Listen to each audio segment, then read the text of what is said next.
আজকে ছিল আমার একটা ফ্রেন্ডের বার্থডে। ও আমার ফ্রেন্ড কাম একটা মিষ্টি বোনও বলা যেতে পারে। আর আমি না ওকে ভুল করে হাত দিয়ে উইশ করে দিয়েছিলাম, যেটা নিয়েও ভীষণই হাসছিল। সেলিব্রেট করার জন্য আমরা গেছিলাম একটা রেস্টুরেন্টে। তো আরো কয়েকজনের জন্য ওয়েট করছিলাম। আমার হালকা খিদে পাচ্ছিল, তাই আমি একটা আইসক্রিম কিনে নিয়েছিলাম। কেকটা 4-5টার কারণে একটা ফাঁকা ফাঁকা লাগছিল, তাই আমি দুটো গোলাপ ফুল কিনে নিয়ে এসে পাপড়ি দিয়ে ডেকোরেশন করে দিয়েছিলাম। আর কেকটা না বার্থডে গার্ল এনেছিল, বার্থডে গার্লের ড্রেসের কালার অনুযায়ী কাস্টমাইজ করিয়ে এনেছিল। তারপর চলছিল বার্থডে গার্লের ফটো সেশন।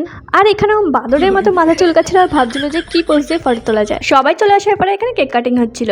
আর এইদিকে বার্থডে গার্ল কেক খেতে চাইছে না, আর এইদিকে আমি হাঁ করে দাঁড়িয়ে গেছি কখনো কেক খাওয়াবে বলে। যাই হোক, শেষমেশ কেকটা আমার মুখে পড়লই। আর এইদিকে ওর বিএফ ওকে এমনভাবে গিফটটা দিচ্ছিল যেন মনে হচ্ছে কোনো পুরস্কার দিচ্ছে ওকে।